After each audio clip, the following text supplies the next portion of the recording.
The Master at COSSIPORE Wednesday, December 23, 1885. Master moved to Kasipur on Friday, December 11.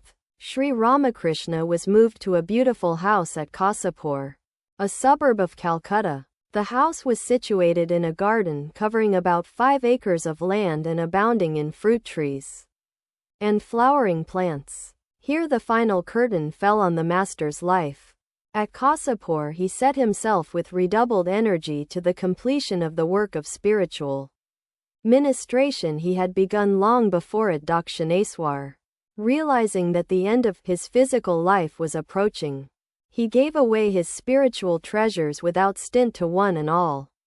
He was like one of those fruit sellers who bring their fruit to the marketplace, bargain at first about the prices, but then towards sunset, when the market is about to close, give away the fruit indiscriminately. Here his disciples saw the greatest manifestation of his spiritual powers. Predicting his passing away, here they saw the fulfillment of his prophecies about his own end. I shall make the whole thing public before I go. When people in large numbers come to know and whisper about the greatness of this body, then the mother will take it back. The devotees will be sifted into inner and outer circles toward the end, and so on. Here he predicted that a band of young disciples, with Narendranath as their leader, would in due course renounce the world and devote themselves to the realization of God and the service of humanity. The main building at Kasipur had 2 stories, with 3 rooms below and 2 above. The Master occupied the central hall of the upper story. A small room to the left was used at night by his attendants. To the right of the hall was an open balcony where Sri Ramakrishna sometimes sat or walked. On the ground floor, a hall just below the Master's and a small room to the right of it were used by the devotees, and a small room to the extreme left was occupied by the Holy Mother. In the garden compound were some outbuildings, 2 reservoirs, and pleasant walks. Sri Ramakrishna breathed more freely in the open air of the new place. The companion of devotees. Almost all the devotees had gathered by this time. They had started coming to him in 1881. By the end of 1884, Surat and Sassi had become known to the Master, and since their college examinations in the middle of 1885 they had been visiting him almost daily. Girish Ghosh had first met the Master in September 1884 at the Star Theatre. Since the beginning of the following December he had been a constant visitor, and it was during the latter part of December 1884 that Sarada Prasanna first visited the Master at the Dakshineswar temple. Subodh and Sharod first visited him in August 1885. The young devotees had taken up their quarters at the garden house to tend Sri Ramakrishna, although many of them visited their own homes every now and then.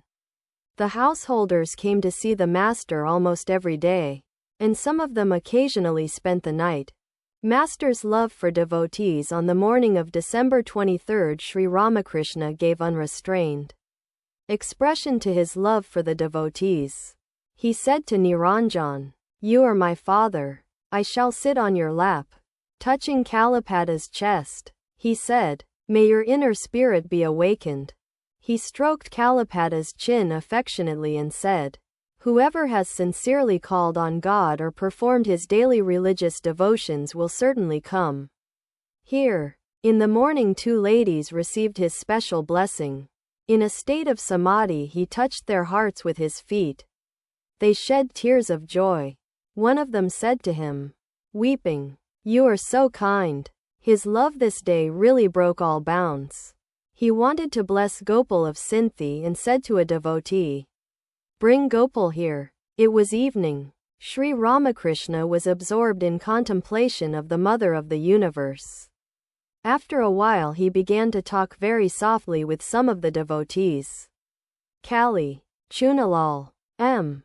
Navagopal, Sassi, Niranjan, and a few others were present.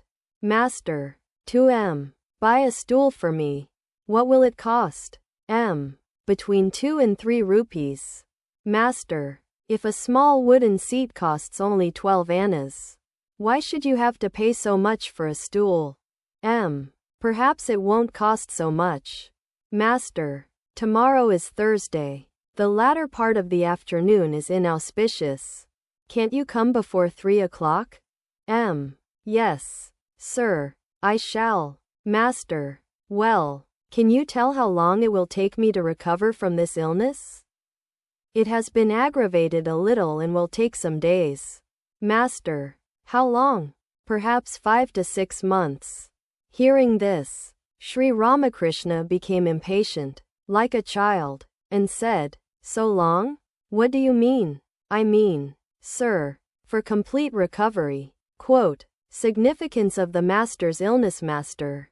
Oh, that. I am relieved. Can you explain one thing? How is it that in spite of all these visions, all this ecstasy and samadhi, I am so ill? Your suffering is no doubt great, but it has a deep meaning. Master, what is it? A change is coming over your mind. It is being directed toward the formless aspect of God. Even your ego of knowledge is vanishing. Master, that is true. My teaching of others is coming to an end. I cannot give any more instruction. I see that everything is Rama himself. And sometimes I say to myself, whom shall I teach? You see, because I am living in a rented house, many kinds of devotees are coming here. I hope I shall not have to put up a signboard like Shashadhar or Krishnaprasanna Sen, announcing my lectures. Quote, the Master and laugh. There is yet another purpose in this illness. It is the final sifting of disciples.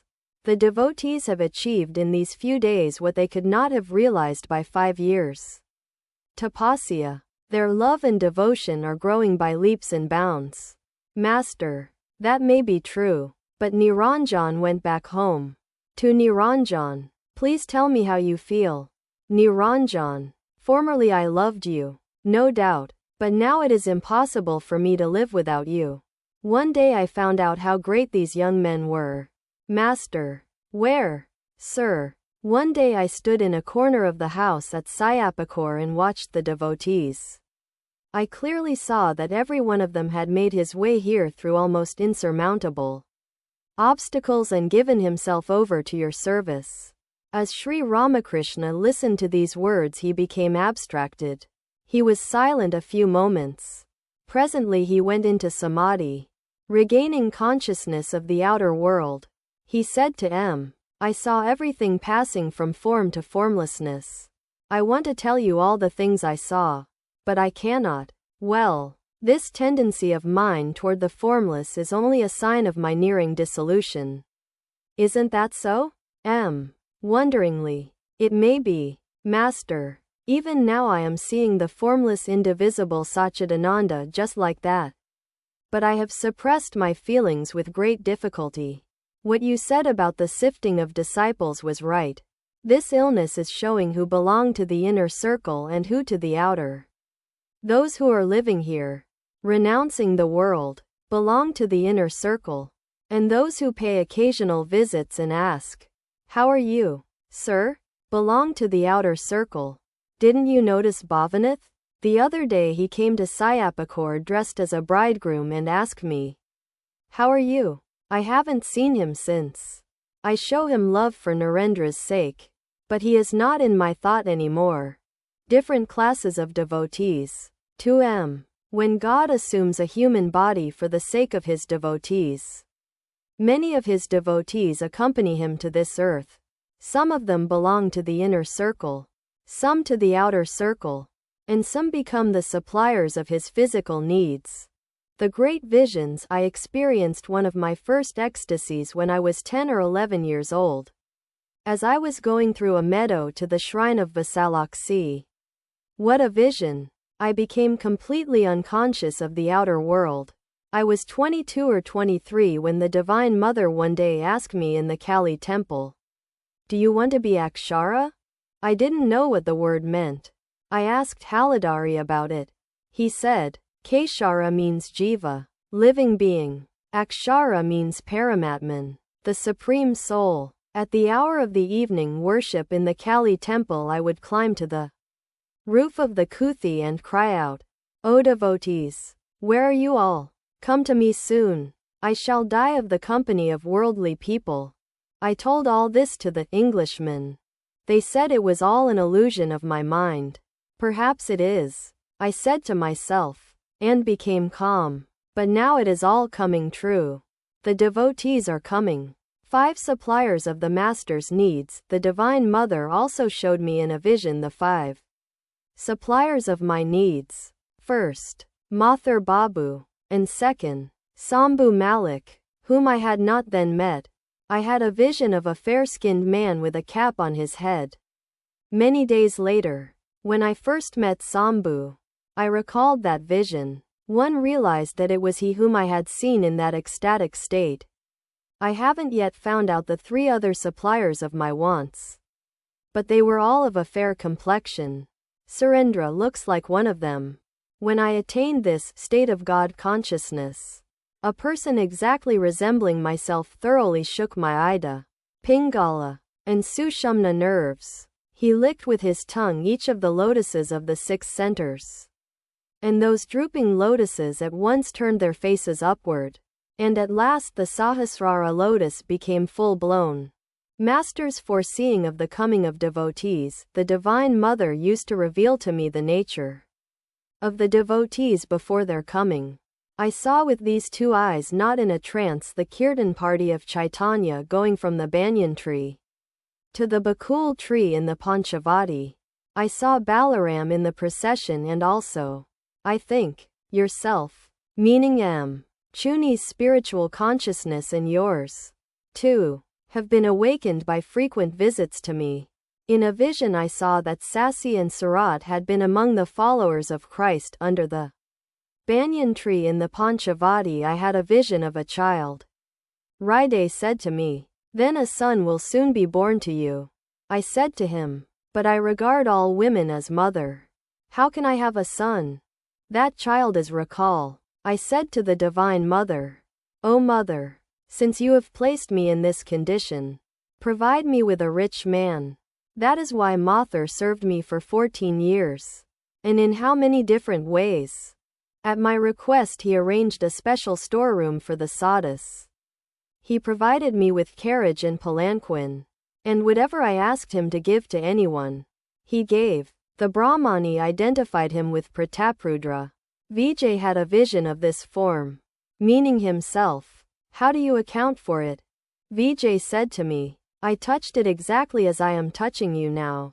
Latu counted 31 devotees in all. That's not many, but a few more are becoming devotees through Vijay and Kedar. It was revealed to me in a vision that during my last days I should have to live on pudding. During my present illness my wife was one day feeding me with pudding. I burst into tears and said, "Is this my living on pudding near the end? And so painfully?" Monday, January 4, 1886. It was the 14th day of the dark fortnight of the moon. At 4 o'clock in the afternoon Sri Ramakrishna was sitting in his room.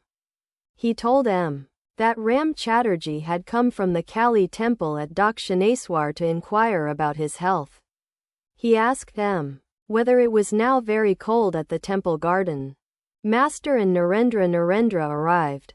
Now and then the master looked at him and smiled. It appeared to M. that day the master's love for his beloved disciple was boundless. He indicated to M. by a sign that Narendra had wept. Then he remained quiet. Again he indicated that Narendra had cried all the way from home. No one spoke. Narendra broke the silence. "Narendra, I have been thinking of going there today." "Master, where?" "Narendra, to Dakshineswar. I intend to light a fire under the bel tree and meditate." "Master, no. The authorities of the powder magazine will not allow it. The Panchavati is a nice place. Many sadhus have practiced japa and meditation there. But it is very cold there. The place is dark, too." Again for a few moments all sat in silence. "Master," to Narendra, smiling, "won't you continue your studies?" Narendra, looking at the master and M. I shall feel greatly relieved if I find a medicine that will make me forget all I have studied. The elder Gopal, who was also in the room, said, I shall accompany Narendra. Kalapada Ghosh had brought a box of grapes for Sri Ramakrishna. It lay beside the master. The master gave Narendra a few and poured the rest on the floor for the devotees to pick up. Narendra's yearning for God. It was evening. Narendra was sitting in a room downstairs. He was smoking and describing to M. the yearning of his soul. No one else was with them. Narendra, I was meditating here last Saturday when suddenly I felt a peculiar sensation in my heart. M. It was the awakening of the Kundalini. Narendra, probably it was. I clearly perceived the Ida and the Pingala nerves. I asked Hazra to feel my chest yesterday. I saw him, meaning the master, upstairs and told him about it. I said to him, all the others have had their realization. Please give me some. All have succeeded. Shall I alone remain unsatisfied? M. What did he say to you? Narendra, he said, why don't you settle your family affairs first and then come to me? You will get everything. What do you want? I replied, it is my desire to remain absorbed in samadhi continually for 3 or 4 days. Only once in a while coming down to the sense plane to eat a little food. Thereupon he said to me, you are a very small-minded person. There is a state higher even than that. All that exists art thou. It is you who sing that song. Yes.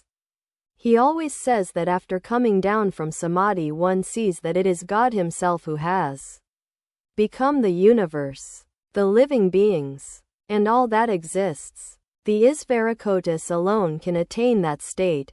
An ordinary man can at the most attain samadhi, but he cannot come down from that state. Narendra, he, the master, said, settle your family affairs and then come to me. You will attain a state higher than samadhi. I went home this morning. My people scolded me, saying, why do you wander about like a vagabond? Your law examination is near at hand and you are not paying any attention to your studies. You wander about aimlessly. M. Did your mother say anything? Narendra, no. She was very eager to feed me. She gave me venison. I ate a little, though I didn't feel like eating meat. M. And then? Narendra, I went to my study at my grandmother's. As I tried to read, I was seized with a great fear. As if studying were a terrible thing. My heart struggled within me. I burst into tears. I never wept so bitterly in my life. I left my books and ran away. I ran along the streets. My shoes slipped from my feet, I didn't know where. I ran past a haystack and got hay all over me. I kept on running along the road to Kasipur. Narendra remained silent a few minutes and then resumed. Narendra, since reading the Viveka Chudamani I have felt very much depressed. In it Sankaracharya says that only through great tapasya and good fortune does one acquire these 3 things. A human birth, the desire for liberation, and refuge with a great soul. I said to myself, I have surely gained all these 3. As a result of great tapasya I have been born a human being. Through great tapasya, again, I have the desire for liberation. And through great tapasya I have secured the companionship of such a great soul. M. Quote, his intense dispassion. Narendra, I have no more taste for the world. I do not relish the company of those who live in the world, of course. With the exception of 1 or 2 devotees. Narendra became silent again. A fire of intense renunciation was burning within him. His soul was restless for the vision of God. He resumed the conversation. Narendra, to M. You have found peace. But my soul is restless. You are blessed indeed. M. Did not reply, but sat in silence. He said to himself, Sri Ramakrishna said that one must pant and pine for God. Only then may one have the vision of him. Immediately after dusk M. went upstairs. He found Sri Ramakrishna asleep. It was about 9 o'clock in the evening. Niranjan and Sasi were sitting near the master. He was awake. Every now and then he talked of Narendra. Master, how wonderful Narendra's state of mind is. You see, this very Narendra did not believe in the forms of God. And now you see how his soul is panting for God. You know that story of the man who asked his guru how God could be realized. The guru said to him, "Come with me. I shall show you how one can realize God." Saying this, he took the disciple to a lake and held his head under the water. After a short time he released the disciple and asked him, "How did you feel?" "I was dying for a breath of air," said the disciple. When the soul longs and yearns for God like that, then you will know that you do not have long to wait for his vision. The rosy color on the eastern horizon shows that the sun will soon rise. This day Sri Ramakrishna's illness was worse. In spite of much suffering he said many things about Narendra, though mostly by means of signs. At night Narendra left for Dakshineswar. It was very dark, being the night of the new moon. He was accompanied by 1 or 2 devotees. Spent the night at the Kasipur garden. He dreamt that he was seated in an assembly of sannyasis. Tuesday, January 5th. 1886 Sri Ramakrishna was sitting on his bed and talking to M. No one else was in the room. It was about 4 o'clock in the afternoon. Master, if Sharod makes a pilgrimage to Gangasagar, then please buy a blanket for him. Yes, sir. Sri Ramakrishna was silent a few minutes. Then he continued. Devotees' detachment from the world, Master. Well, can you tell me what is happening to these youngsters? Some are running off to Puri, and some to Gangasagar. All have renounced their homes. Look at Narendra. When a man is seized with the spirit of intense renunciation, he regards the world as a deep well and his relatives as venomous cobras. Yes, sir. Life in the world is full of suffering. Master. Yes. It is the suffering of hell, and that from the very moment of birth. Don't you see what a trouble one's wife and children are? Yes, sir. You yourself said, these youngsters have no relationship whatsoever with the world. They owe nothing to the world, nor do they expect anything from it. It is the sense of obligation that entangles a man in the world, Master. Don't you see how Niranjan is? His attitude toward the world is this. Here, take what is thine, and give me what is mine. That is all. He has no further relationship with the world. There is nothing to pull him from behind. Woman and gold alone is the world. Don't you see that if you have money you want to lay it by? Burst out laughing. Sri Ramakrishna also laughed. One thinks a great deal before taking the money out. Both laugh. But once you said at Dakshineswar that it is quite different if one is able to live in the world free from the 3 gunas. Master. Yes, like a child. Yes, sir. But it is exceedingly difficult. It requires tremendous power. Sri Ramakrishna remained silent. Yesterday they went to Dakshineswar to meditate. I had a dream. Master. What did you dream? I dreamt that Narendra and some others had become sannyasis. They were sitting around a lighted fire. I too was there. They were smoking tobacco and blowing out puffs of smoke. I told them that I could smell hemp. Master, mental renunciation is the essential thing. That, too, makes one a sannyasi. Sri Ramakrishna kept silent a few minutes and then went on. Master, but one must set fire to one's desires. Then alone can one succeed. You said to the pundit of the Marwaris from Burra Bazaar that you had the desire for bhakti. Isn't the desire for bhakti to be counted as a desire? Quote, Master, no. Just as hinch greens are not to be counted as greens. Hinch restrains the secretion of bile. Well, all my joy, all my ecstasy, where are they now? Perhaps you are now in the state of mind that the Gita describes as beyond the 3 gunas. Sattva, Rajas, and Tamas are performing their own functions. And you yourself are unattached even to sattva. Master. Yes. The Divine Mother has put me into the state of a child. Tell me, won't the body live through this illness? The Master and M. became silent. Narendra entered the room. He was going home to settle his family affairs. Since his father's death, Narendra had been in great distress about his mother and brothers. Now and then they had been threatened with starvation.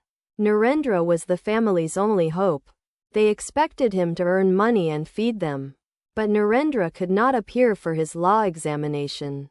He was passing through a state of intense renunciation. He was going to Calcutta that day to make some provision for the family. A friend had agreed to lend him 100 rupees. That would take care of the family for 3 months. Narendra, I am going home. To M. I shall visit Mahamacharan on the way. Will you come with me? M. did not want to go. Looking at M. Sri Ramakrishna asked Narendra, why? Narendra, I am going that way. So I shall stop at Mahima's place and have a chat with him. Sri Ramakrishna looked at Narendra intently.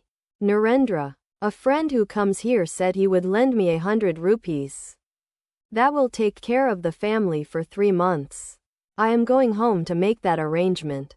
Sri Ramakrishna remained silent and looked at M. To Narendra, no, you go ahead. I shall go later. Quote, Thursday, March 11, 1886. It was 8 o'clock in the evening. Sri Ramakrishna was in the big hall on the 2nd floor. Narendra, Sasi, M. Surat, and the elder Gopal were in the room. Sri Ramakrishna was lying down.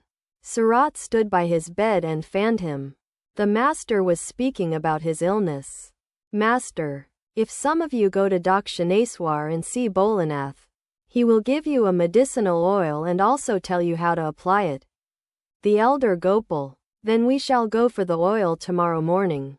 M. If someone goes this evening he can bring the oil. Sasi, I can go. Master, pointing to Surat, he may go. After a time Surat set out for Dakshineswar to get the oil from Bholanath.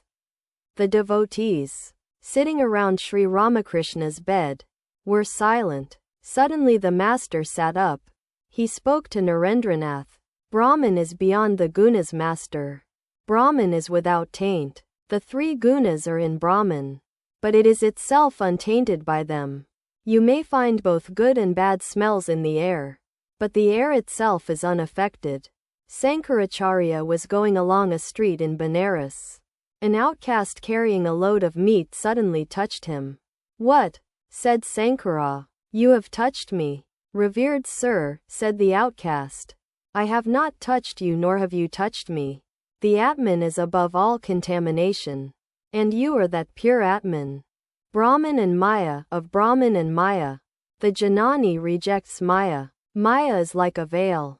You see, I hold this towel between you and the lamp. You no longer see the light of the lamp. Sri Ramakrishna put the towel between himself and the devotees. Master, now you cannot see my face anymore. As Ramprasad said, raise the curtain. And behold, the Bhakta, however, does not ignore Maya. He worships Mahamaya, taking refuge in her. He says, O Mother, please stand aside from my path. Only if you step out of my way shall I have the knowledge of Brahman.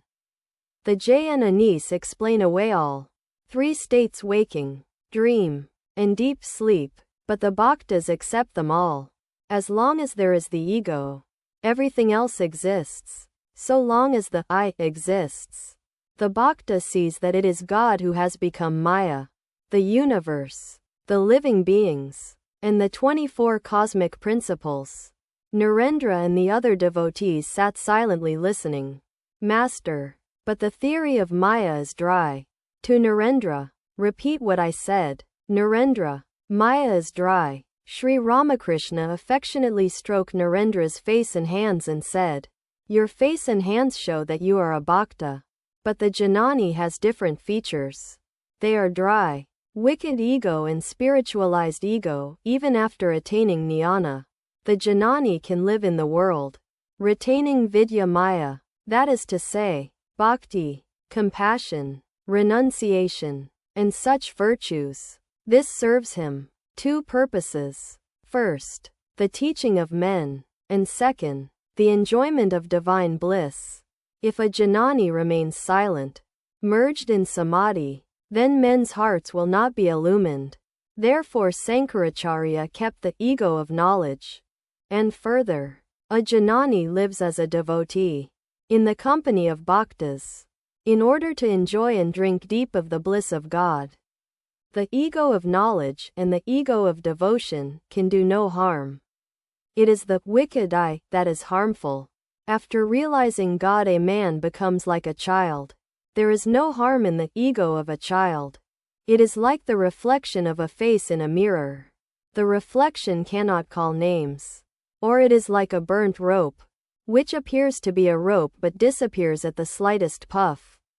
The ego that has been burnt in the fire of knowledge cannot injure anybody. It is an ego only in name.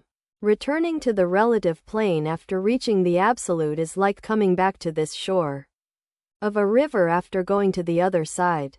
Such a return to the relative plane is for the teaching of men and for enjoyment participation in the divine sport in the world. Sri Ramakrishna was talking in a very low voice. Addressing the devotees, he said, "The body is so ill, but the mind is free from avidya maya. Let me tell you, there is no thought in my mind of Ramlal or home or wife. But I have been worrying about Purna, that Kayastha boy. I am not in the least anxious about the others. It is God alone who has kept this Vidya Maya in me. For the good of men, for the welfare of the devotees. No liberation for divine incarnations, but if one retains Vidya Maya, one comes back to this world. The avatars keep this Vidya Maya. So long as a man has even the slightest desire, he must be born again and again. When he gets rid of all desires, then he is liberated. But the bhaktas do not seek liberation. If a person dies in Benares, he attains liberation. He is not born again. Liberation is the goal of the Jain Anis. Narendra. The other day we went to visit Mahamacharan. Master. Smiling. Well, Narendra, I have never before met such a dry Janani. Master. Smiling. What was the matter? Narendra. He asked us to sing. Gangadhar sang. Radha is restored to life by hearing her Krishna's name. She looks about. In front of her she sees a tamala tree. On hearing this song, Mahamacharan said, "Why such songs here? I don't care for love and all that nonsense. Besides, I live here with my wife and children. Why all these songs here?" Master. 2M. Do you see how afraid he is? Quote, Sunday, March 14, 1886. Sri Ramakrishna sat facing the north in the large room upstairs. It was evening. He was very ill. Narendra and Rakal were gently massaging his feet. M. sat nearby. The master, by a sign, asked him to stroke his feet. M. obeyed. The previous Sunday the devotees had observed Sri Ramakrishna's birthday with worship and prayer. His birthday the year before had been observed at Dakshineswar with great pomp. But this year, on account of his illness, the devotees were very sad and there was no festivity at all. The Holy Mother busied herself day and night in the Master's service. Among the young disciples, Narendra, Rakal, Niranjan, Surat, Sasi, Baburam, Jogin, Latu, and Kali had been staying with him at the garden house. The older devotees visited him daily, and some of them occasionally spent the night there. That day Sri Ramakrishna was feeling very ill. At midnight the moonlight flooded the garden, but it could wake no response in the devotees' hearts. They were drowned in a sea of grief. They felt that they were living in a beautiful city besieged by a hostile army. Perfect silence reigned everywhere. Nature was still, except for the gentle rustling of the leaves at the touch of the south wind. Sri Ramakrishna lay awake, One or two devotees sat near him in silence. At times he seemed to doze. Master's great suffering M. was seated by his side. Sri Ramakrishna asked him by a sign to come nearer. The sight of his suffering was unbearable. In a very soft voice and with great difficulty he said to M. I have gone on suffering so much for fear of making you all weep. But if you all say, oh, there is so much suffering, let the body die, then I may give up the body. These words pierced the devotees' hearts. And he who was their father, mother, and protector had uttered these words.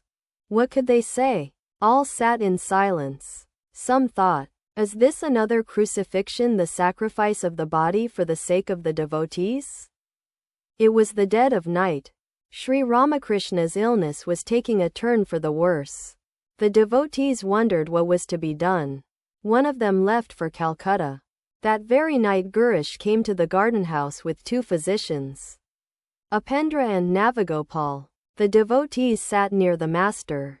He felt a little better and said to them, the illness is of the body.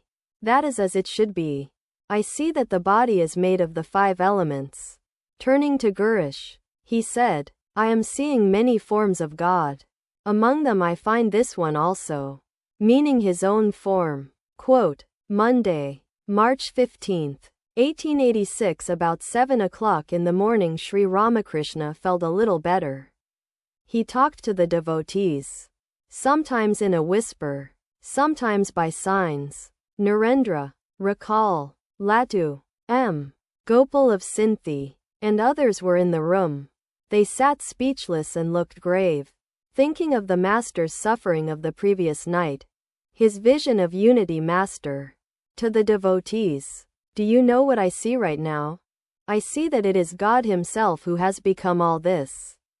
It seems to me that men and other living beings are made of leather, and that it is God Himself who, dwelling inside these leather cases, moves the hands, the feet, the heads. I had a similar vision once before, when I saw houses, gardens, roads, men, cattle, all made of one substance.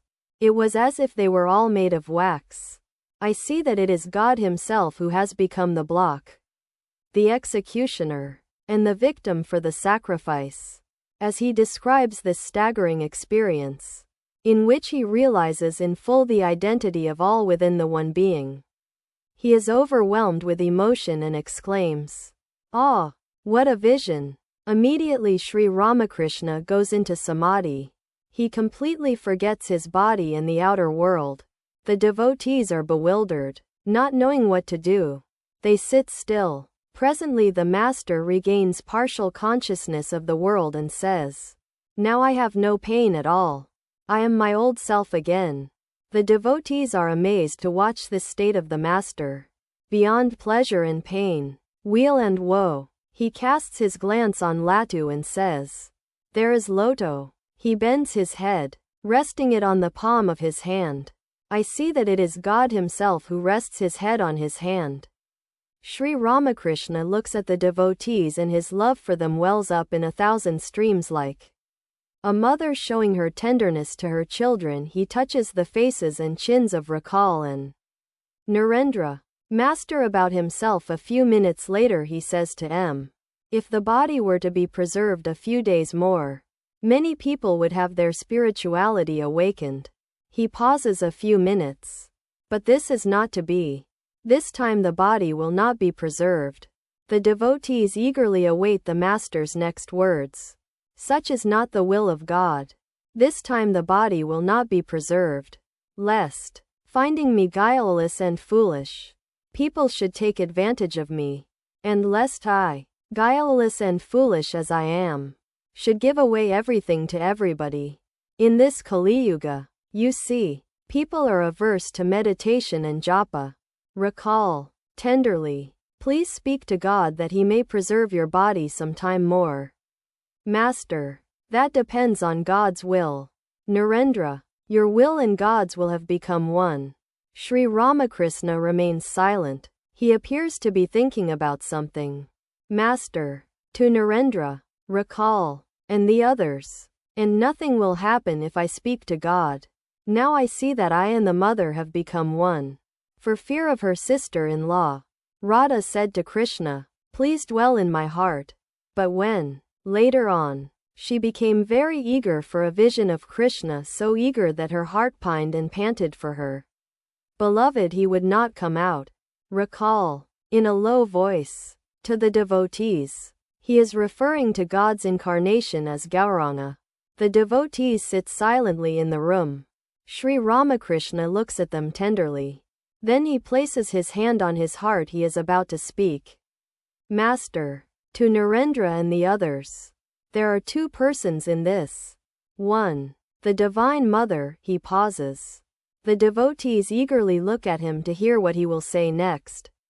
Master. Yes. One is she, and the other is her devotee. It is the devotee who broke his arm. And it is the devotee who is now ill. Do you understand? Gunas, sattva, rajas, and tamas. The devotees sit without uttering a word. Master. Alas! To whom shall I say all this? Who will understand me? Pausing a few moments, he says, God becomes man, an avatar, and comes to earth with his devotees. And the devotee leave the world with him. Recall. Therefore we pray that you may not go away and leave us behind. Sri Ramakrishna smiles and says, a band of minstrels suddenly appears, dances, and sings, and it departs in the same sudden manner. They come and they return, but none recognizes them. The master and the devotees smile. After a few minutes he says, suffering is inevitable when one assumes a human body. Every now and then I say to myself, may I not have to come back to earth again. But there is something else. After enjoying sumptuous feasts outside, one does not relish cheap home cooking. Besides, this assuming of a human body is for the sake of the devotees. Sri Ramakrishna looks at Narendra very tenderly. Master teaches Narendra Brahmajnana. Master. To Narendra, an outcast was carrying a load of meat. Sankaracharya, after bathing in the Ganges, was passing by. Suddenly the outcast touched him. Sankara said sharply, what? You touched me. Revered sir, he replied. I have not touched you nor have you touched me.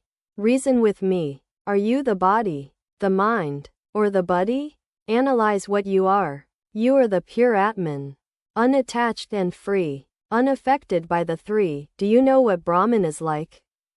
It is like air. Good and bad smells are carried by the air, but the air itself is unaffected. Narendra. Yes, sir. Master. He is beyond the gunas and maya, beyond both the maya of knowledge and the maya of ignorance.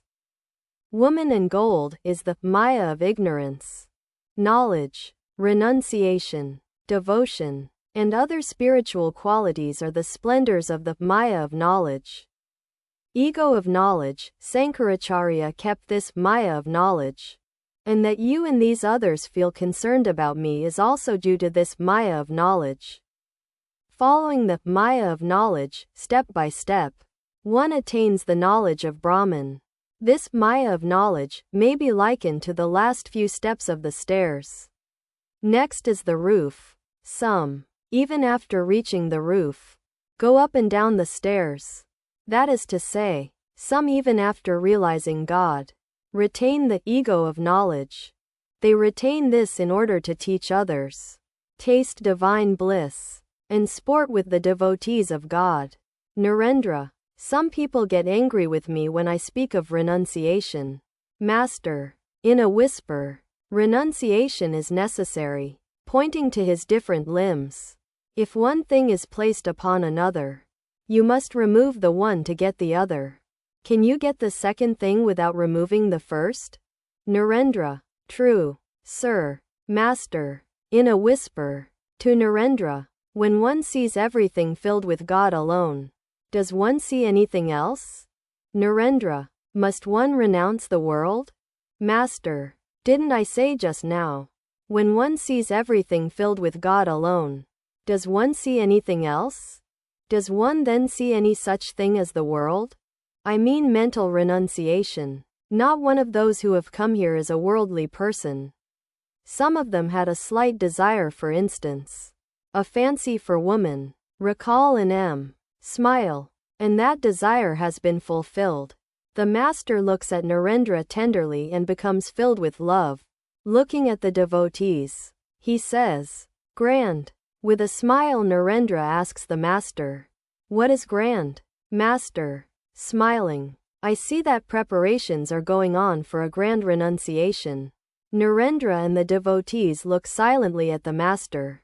Rakal resumes the conversation. Rakal, smiling, to the master, "Narendra is now beginning to understand you rather well." Sri Ramakrishna laughs and says, "Yes, that is so. I see that many others, too, are beginning to understand. 2M. Isn't that so?" "Yes, sir."